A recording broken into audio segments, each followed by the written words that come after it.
not as cold today, but a lot of the snow sticking around and stuff. I don't think it'll start snowing anyways. And what's going on today? It's kind of interesting reading this one. How about trying to fly your drone around things like a chemical plant, which draws attention, and then the guy kind of admits it was a dumb idea per se.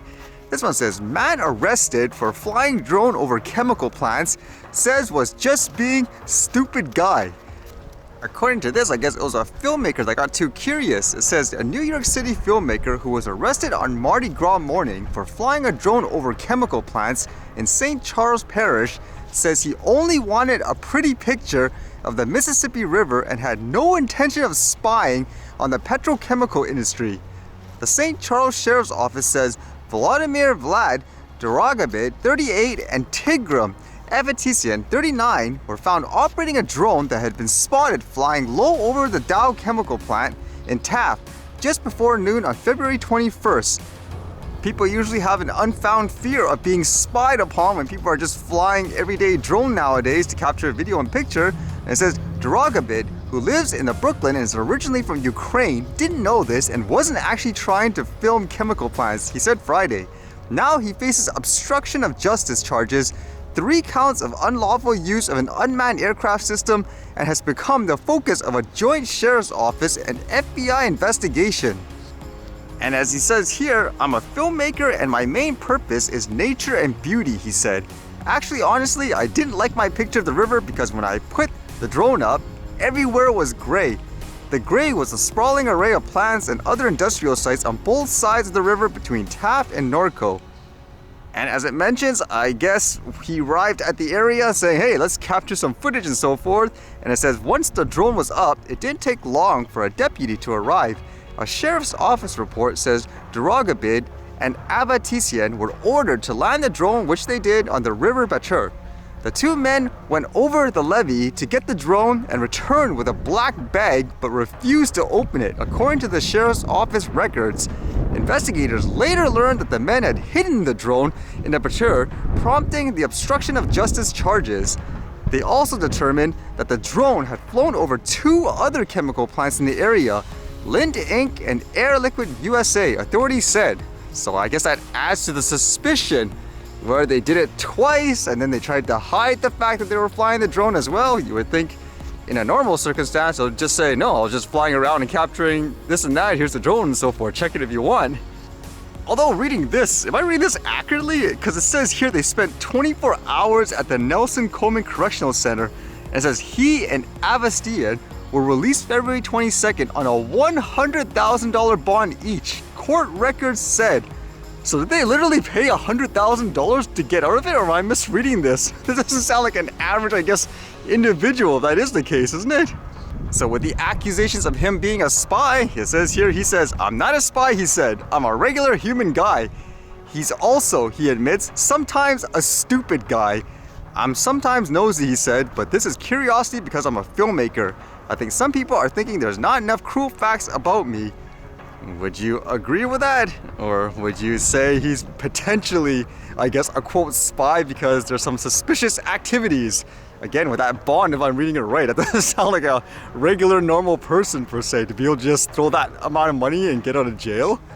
And then I read this, which dealt with authority figures using drones. It's just kind of interesting to think about on how long they've been using drones in this way. It says the UK is using drones to prosecute small boat migrant smugglers. In July 2020, 36-year-old Iraqi Rebwar Ahmad piloted an inflatable small boat carrying 20 migrants across the English Channel. His vessel was intercepted by the UK's border force. 2 months later, Ahmed was sentenced to 31 months in prison after he admitted to a charge of assisting unlawful immigration. One of the most critical pieces of evidence against him, a smoking gun that identified him as the smuggler, the drone footage. Ahmed is among the first migrant smugglers to be prosecuted using high-resolution footage taken by a drone. Since late 2019, unmanned aerial vehicles developed by a Portuguese firm, Tecaver Ltd, have been used by the UK government to monitor large stretches of the waterway between England and France in a manner that wasn't possible before. And it says here what the contract was worth, £1 billion or so, and it says Tecaver's drones provide live stream video footage that helps law enforcement distinguish between passengers and traffickers. So it's kind of interesting for me to think about, try to think about the time when all the, I guess, regulations and stuff came in. Would it have been within this time frame when the authorities were using it and saying, oh, it's so dangerous and so forth for, let's just say, people flying toys? Whereas you would think possibly, maybe it's just because they want to be the ones using it only in these instances to, I guess, catch bad guys, if that's what you want to say. Because I know one argument for things like over-the-top regulations for drones, for example, some people would argue, hey, it's becoming so popular and so forth, we need to find a way to control it before some crazy accident comes out. I guess that's a possible theory, and I guess the other argument would be the stuff has been around for decades with no issues, and the issue is more now because, let's just say, more police officers or authority figures want to use it, or people want to make money out of it. That would be more the reason why there are regulations. I mean, with stuff like this, again, it shows you when they started to use it more, like authorities and so forth. Could that be a possibility as well? I wouldn't doubt it personally.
Alright, see you guys later.